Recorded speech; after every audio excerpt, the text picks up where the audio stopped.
Esther Bulaya niliingia bungeni hapa nikiwa mbunge wa vijana. Tuliona hotuba mbalimbali, tuliona kasi za maendeleo ya kutatua changamoto za vijana, lakini Daktari Samia Suluhu Hassan, mnyonge mnyongeni, haki yake mpeni, amesema vijana wa taifa hili ndio wenye nchi yao, lazima kwenye asilimia mbalimbali za bajeti ya nchi hii waweze kupewa kipaumbele. Akasema kwenye programu mbalimbali katika mawizara mbalimbali vijana watapewa kipaumbele. Nilikuwa napitia ripoti hapa, unapozungumzia kuanzisha madirisha ya uwekezaji kwa ajili ya vijana, unazungumzia kutengeneza mabilionea vijana watakaotengeneza ajira kwa vijana wenzao.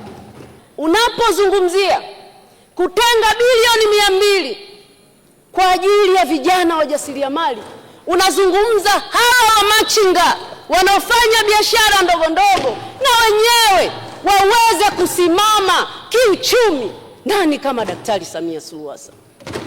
Unapozungumzia kutenga maeneo kwa ajili ya kuwajengea mazingira mazuri ya kufanya biashara, unawagusa vijana wa nchi hii ambayo wengi ndio wajasiriamali wadogo wadogo.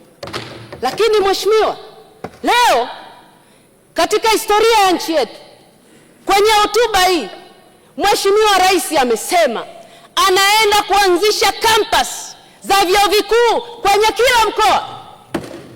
Amesema anaenda kuongeza pesa za mikopo, ambayo wote tunajua bajeti ya mwaka jana pesa za mikopo peke yake bilioni 916.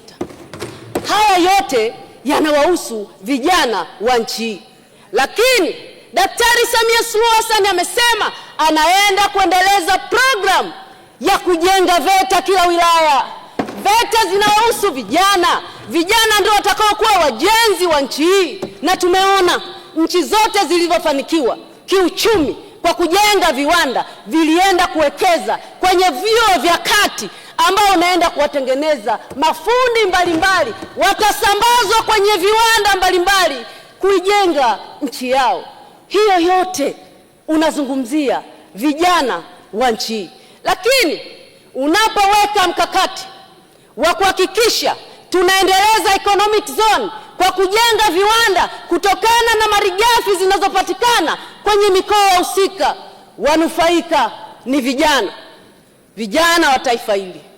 Mmepata amiri jeshi mkuu anayewajali, anayewaandalia kesho yenu. Changamkieni fursa. Sisi wawakilishi wenu kwenye maeneo yetu tutahakikisha pesa za mikopo wanapata vijana kweli wa masikini, wafanya kweli biashara ndogo ndogo, ili neema hii aliyoiweka Daktari Samia Suluhu Hassan, malengo haya ya serikali ya Chama cha Mapinduzi kwa ajili ya kuwakabidhi nchi yao vijana waweze kuijenga wenyewe, tutahakikisha inafanyikiwa. Na Mheshimiwa Waziri Mkuu, wakati unawasilisha hoja, umesema jambo la msingi sana.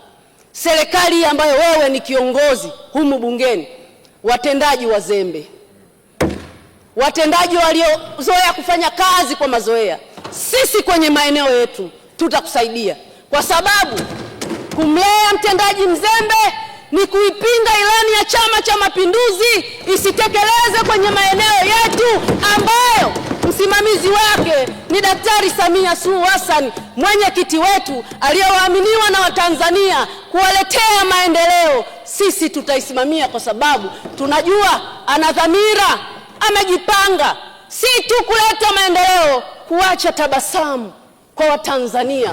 Akipumzika wamkumbuke kwa mema aliyoitendea haki taifa hili. Sisi tutamsaidia.